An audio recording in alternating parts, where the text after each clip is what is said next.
Oke, Assalamualaikum warahmatullahi wabarakatuh. Perkenalkan, nama saya Abdul Muthalib. Eh, ini merupakan video tugas dari mata kuliah Psikologi Konseling, yaitu tugas microskill 2 yang kaitannya dengan praktek konseling. Hari ini saya akan diskusi dengan Saudara Amiruddin Hamzah. Beliau adalah mahasiswa dari UIN Raden Intan Lampung di Provinsi Lampung, dan sesi ini akan terbagi atas dua sesi, yaitu sesi diskusi yang pertama di mana Saudara Amir akan menjelaskan tentang masalah psikologinya ataupun hal yang membuat dirinya masih ragu-ragu dan lain sebagainya. Kemudian dalam sesi itu saya akan menanggapi, kemudian pada sesi kedua sebaliknya saya akan menceritakan tentang diri saya dan masalah yang saya hadapi, dan kemudian Saudara Amir akan menanggapinya. Oke, kita akan memulai sesi yang pertama. Eh, oke, mungkin perkenalan dulu, Saudara Amir, silahkan. Baik, sebelumnya Assalamualaikum warahmatullahi wabarakatuh. Izin Waalaikumsalam. memperkenalkan diri, nama saya Amiruddin Hamzah, berdomisili di Desa Kecamatan Asluwih, Kabupaten Pringsewu, Lampung. Saat ini saya berusia 25 tahun dan saya sekarang sedang menjalani studi pasca sarjana di UIN Raden Intan Lampung. Oke, Untuk eh, pertanyaan eh, kan di sesi yang sebelumnya, di diskusi kita yang sebelumnya, saya mendengar cerita dari Saudara Amir. Sebenarnya kuliah sekarang itu kan masih sebenarnya tidak mau gitu kan. Sebenarnya apa sih keraguan yang ada dalam diri saudara? Kenapa bingung dalam hidup ini mau ngapain? Itu gimana? Bisa diceritakan? yang mungkin saya dapat ceritakan, yang pertama dalam diri saya merasakan keraguan atau kebimbangan yang dimana lebih spesifiknya itu dalam kategori eh, biaya yang pertama. Untuk yang kedua, karena kalau kalau nggak dari diri sendiri kurang semangat gitu. Jadi contohnya kalau kita nggak belum ada kemauan, kita menjalani sesuatu hal itu tidak penuhnya nggak semangat atau kurang lebihnya kita merasa malas untuk melakukannya. Ini Eh, tuh. Jadi saya mau tanya, sebelumnya S1-nya di mana? Untuk S1 saya di IAIN IAIN Nitro Lampung. Sekolahnya S1-nya ada masalah nggak? Kemudian makanya kemudian Anda agak kurang, oh saya sebenarnya males kuliah seperti itu. Di S1-nya gimana proses studinya? Untuk proses studi di S1, semester awal, semester 1, semester 2, saya merasakan tidak semangat untuk kuliah, namun untuk selanjutnya, Alhamdulillah bisa dikatakan saya sudah dapat berpikir untuk melanjutkan kuliah, walaupun untuk dikatakan terlambat, tidak terlalu terlambat, dan cepat tidak juga dikatakan cepat untuk kelulusan sarjana satu. Oke, tapi kan artinya kalau dibandingkan teman-teman, eh, saudara ada yang lebih cepat, banyak gitu ya, dalam proses studi gitu ya, kelulusan. Kalau untuk teman-teman ada yang lebih cepat, lulusannya Oke, ada yang lebih cepat dari saya. oke, berarti setelah S1 itu lulus 2000, 2022 akhir bulan 2022, Desember. selanjut lanjut 2023. Berarti kan sebenarnya kalau dari dalam hati nggak mau kuliah gitu ya di S2 sekarang ya, masih agak terpaksa. Berarti tadi dari penjelasan Ya, di depan tadi karena keterbatasan biaya, itu yang pertama Tapi yang kedua sebenarnya lebih ke, ya sebenarnya saya nggak pengen gitu kan.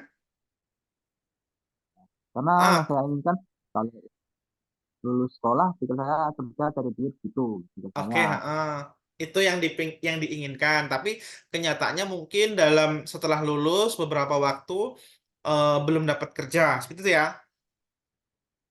Nah, Nah, Benar. berarti bisa disimpulkan secara umum kuliah sekarang itu eh, keinginannya 50-50 gitu ya. Sebenarnya pengen juga, tapi sebenarnya nggak pengen juga Karena gitu ya. untuk mem- Oh, suaranya putus-putus, Amir. mem- sembari atau bisa dikatakan sambilan untuk mencari kerja, terus daftar kuliah nggak taunya terusan jadi kuliah terus. Oke, jadi sebenarnya sekarang masalah yang dihadapi itu apa namanya ya? Ke, ke kegalauan diri sendiri sebenarnya saya mau kemana gitu ya, kurang lebih ya. Dan Ya dan untuk kuliah itu sebenarnya kayak oke jembatan sambil menunggu siapa tahu nanti apa namanya ada sebuah jalan tengah gitu seperti itu kurang lebih. Oke, artinya seperti kalau itu. terus misalkan gini, oke sekarang itu banyak ya Gen Z yang galau, dia mau kemana? Nah itu sebenarnya lumrah dan nggak masalah. Banyak yang seperti itu. Kalau misalkan seandainya saudara tidak kuliah misalkan saat ini, eh, Amir apa aktivitasnya? Kalau dulu saya mikir kalau nggak kuliah mungkin saya udah keluar kerja merantau gitu di luar Lampung. Untuk untuk saat ini gitu. Kalau sebenarnya saya tidak berkuliah. Tapi di luar Lampung, kira-kira sudah ada pandangan belum? Untuk waktu awal-awal lulus SMA belum ada pandangan sama sekali, makanya saya waktu itu masuk kuliah karena dipikir-pikir saya belum ada pandangan buat kerja ke sana, tapi kok pengen saya kerja tapi belum ada channel untuk teman-teman yang ngasih informasi pekerjaan. Kalau sekarang gimana? Kalau sekarang sudah tidak terlalu memikirkan pekerjaan ke sana sih, karena kan bisa dikatakan teman-teman yang sudah ke sana ya yang Sama memikirkan aja, diri sendiri aja. Makanya sama lebih aja. fokus ke untuk sarjana itu. Ya Sekarang sudah fokus, aja fokus apa? kuliah aja. Oke, artinya sekarang kalau dulu kan pengennya setelah SMA atau setelah S1 langsung kerja dapat uang gitu ya. Tapi kemudian ekspektasi itu kemudian tidak 100% bisa dipenuhi. Nah, terus kemudian berarti di sini ada seperti semacam kondisi bahwa Amir ada struggling dengan apa namanya ya? Dirinya sendiri kaitannya dengan memperoleh pekerjaan yang diinginkan. Nah, akhirnya kemudian ada pressure ataupun sedikit paksaan dari mungkin dari keluarga dan sebagainya untuk kuliah sambil apa namanya mengisi waktu karena memang waktu itu belum dapat pekerjaan yang tetap, gitu ya. Sambil sambil sekarang membantu bekerja orang tua di kebun gitu kan. Jadi artinya sekarang double Ya, activity, kuliah sambil bekerja atau sebaliknya. Oke, kalau sekarang sudah mulai menerima bahwa sebenarnya nggak semua hal kan kita bisa capai ya, Amir. Menurut saudara, sekarang tingkat penerimaan terhadap, oh memang mungkin rezeki saya nggak seperti ini, itu berapa persen? Oke, saya jalanilah yang sekarang ada di depan mata, gitu. bisa diulangi, saudara Aldi? Nggak, kalau dulu kan, oh saya habis lulus, mau kerja, harus kerja, dan lain sebagainya. Saya nggak mau kuliah, pokoknya lah kuliah, kayaknya saya mungkin nggak cocok kuliah gitu kan. Terus sekarang kan kemudian kondisinya nggak semulus itu kan, mencari pekerjaan susah Ah, dan lain sebagainya. Sekarang kan, sekarang oke saya sambil kuliah, sambil bekerja, sambil nanti lihat kesempatan, siapa tahu ada gitu ya. Nah, Kalau saya kira-kira begitu. berapa persen Amir sekarang sudah oke lah saya menjalani ini dulu. Kalau dulu kan mungkin dari 100%, saya nggak mau, cuma saya mau kuliahnya cuma 10% misalkan. Sekarang kira-kira berapa persen? Dari 0 sampai 1 sampai 100% berapa? Maksudnya, oke nggak apa-apa saya menjalani dulu sambil nanti ada kesempatan. Mungkin untuk saat ini sudah 80% untuk saya fokus untuk kuliah terusnya. Oke, terus berarti udah lumayan baik ya. Oke, eh, next mau ngapain? Ini kan banyak ya memang generasi Z. yang Amir kan lahir di sekitar berapa 90 berarti 25 berarti sekarang 98 97 ya.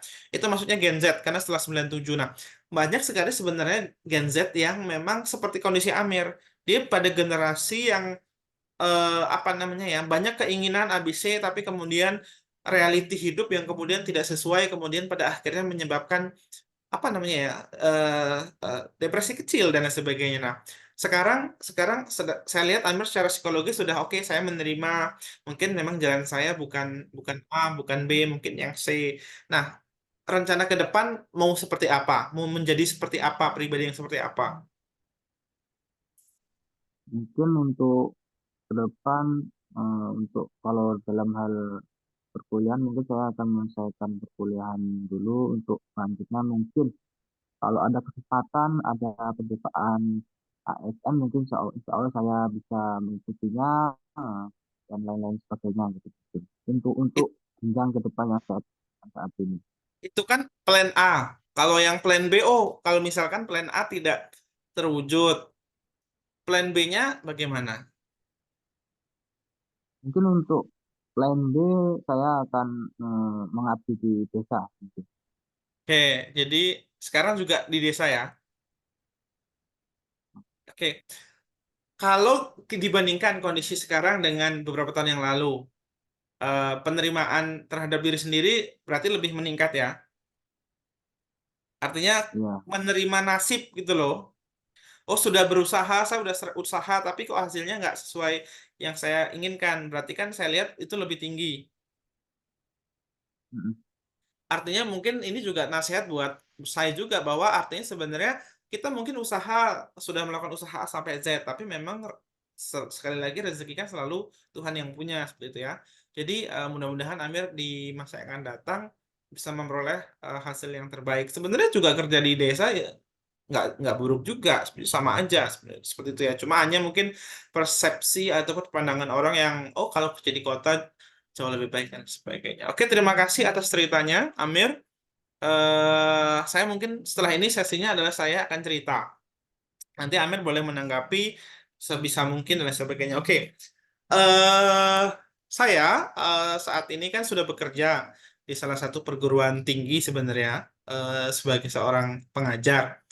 Nah, saya sudah juga menyelesaikan pendidikan S3 saya, tapi sebenarnya ada trauma masa lalu yang dulu tuh sebenarnya saya pengennya kuliahnya di luar negeri gitu kan, tahun dulu. Sudah keterima juga di apa namanya? Di Amir boleh menanggapi ya, boleh bertanya gitu kan. Dulu sudah keterima di Korea, di Rusia dan lain sebagainya, tapi kemudian orang tua saya melarang. Oke, tapi di saat yang bersamaan, saya juga dapat beasiswa dari beberapa kampus ternama di Indonesia seperti IPB, Andalas, dan lain sebagainya.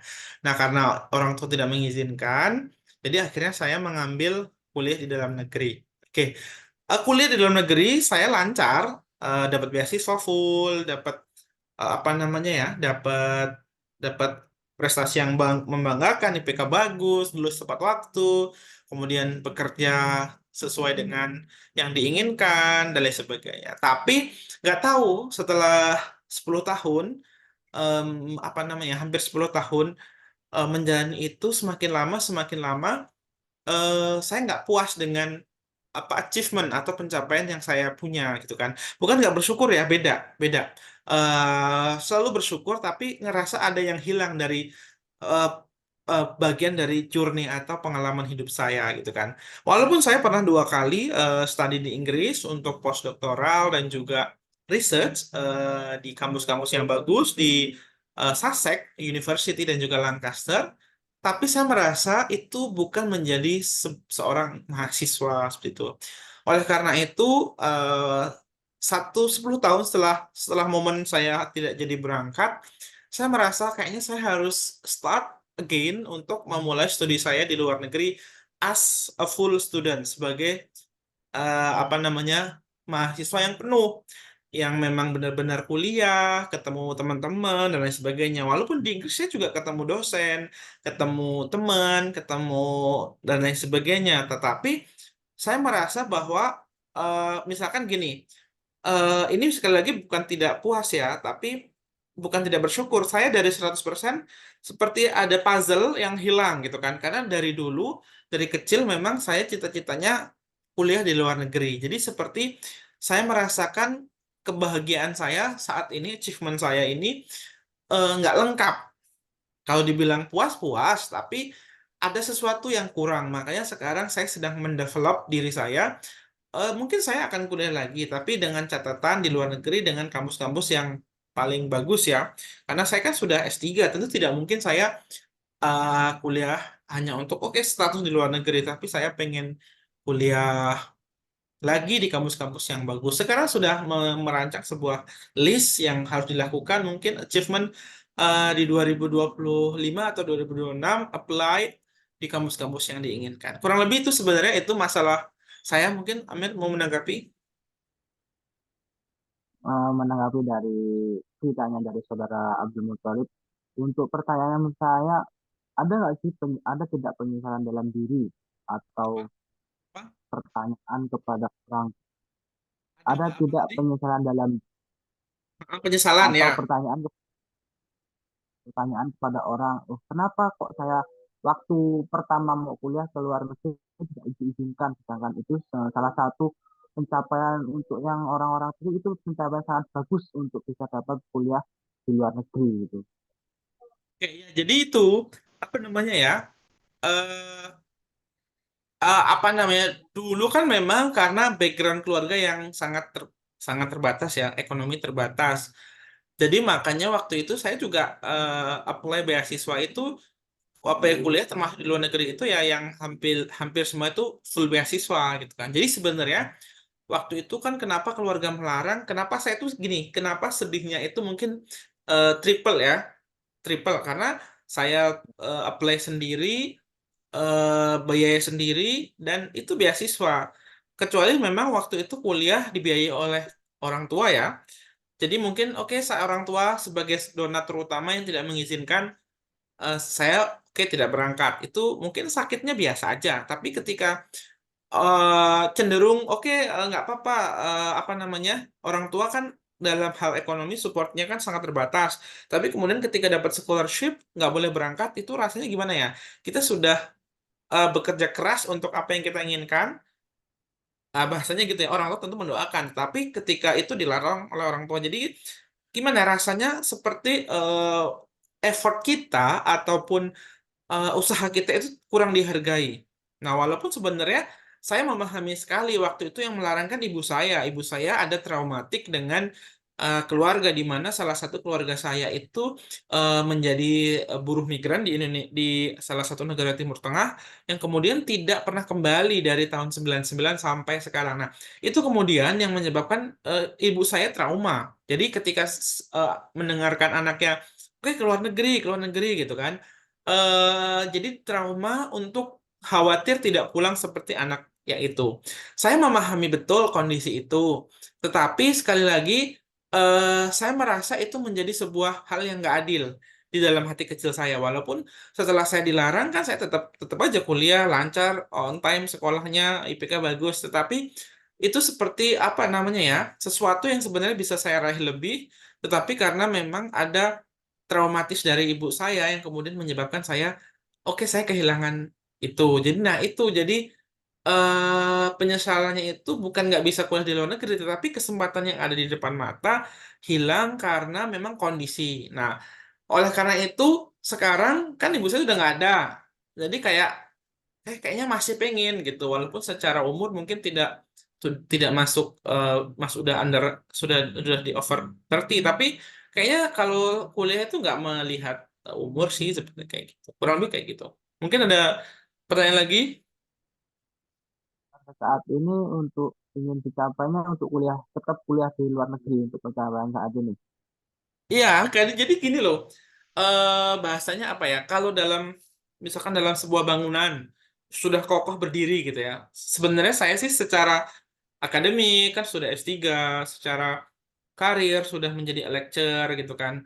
Kayak sebuah bangunan itu udah berdiri kokoh ya, kokoh, tapi ada bagian kecil dari bangunan itu yang lubang gitu loh.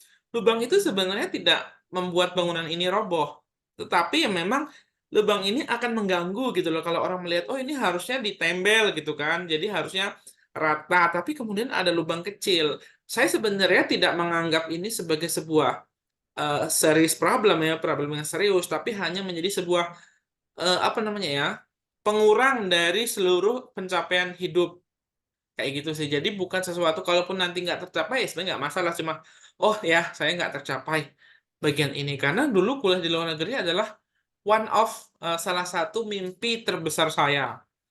Nah itu jadi artinya bahwa kan kayak tadi ada bangunan besar yang di dalamnya lubang kecil yang sebenarnya tidak mempengaruhi bangunan itu sendiri, tetapi akan lebih baik ketika ini ditambal dengan sempurna. Kurang lebih itu. Terus untuk yang tadi saudara Abdul ceritakan kan untuk triple apa tadi triple Ya, penyesalan. mungkin kesedia. Ya, kenapa gini? Kalau misalkan kenapa triple? Saya bilangnya bukan double ya. Pertama, family memang tidak mensupport secara full. Jadi dari effortnya lebih. Ya, dari effort ya, kayak dukungan, bimbingan itu kan salah satu syarat untuk kuliah di luar negeri. Yang kedua, uang itu juga saya mengusahakan sendiri, ya kan? Kemudian apa namanya hal yang lain, eh, apa namanya jaringan, link itu kan juga saya mengusahakan sendiri. Jadi kan ada orang yang dalam dalam di kehidupan nyata itu orang tua nggak bisa ngasih uang tapi ngasih dukungan. Atau ada Doa orang dan tua yang dukungan. ngasih ya bukan cuma doa tapi diantar kemana-mana, di ditemukan ini. Nah kalau saya kan nggak, saya uang uang relatif sendiri, effort sendiri dibiarkan. Kemudian terus ada orang tua yang bilang, oh kamu nanti kalau kalau mau kuliah ke sini aja. Nah itu kan dibantu direncanakan. Jadi selain dukungan, masalah dukungan tadi fisik ya, diantar kemana-mana, ngobrol, kemudian uang, kemudian diarahkan. Kalau saya kan memang benar-benar sendiri ya. Ya, Terima kasih Amir, waktunya sudah habis. Enggak, masih baik sekitar saudara. 10 menit. Jadi artinya bahwa tadi saya makanya kenapa triple-nya itu banyak. Tapi sebenarnya tadi seperti bangunan besar yang nggak akan roboh sebenarnya, tapi menjadi lebih ke happy-nya itu kalau harusnya 100% jadi 95%. Kurang lebih itu. Oke, rasanya cukup ngobrol-ngobrol ini. Terima kasih atas ininya, atas ceritanya, atas responnya dan lain sebagainya. Ini menjadi sebuah pembelajaran bagi saya juga mengambil mata kuliah psikologi konseling.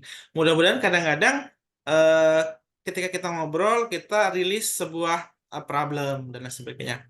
Oke, terima kasih Amir. Saya tutup sesi diskusi ini ya. Terima kasih atas partisipasinya. Saya akhiri. Wabillahi taufiq wal hidayah. Wassalamualaikum warahmatullahi wabarakatuh. Selamat beristirahat. Waalaikumsalam.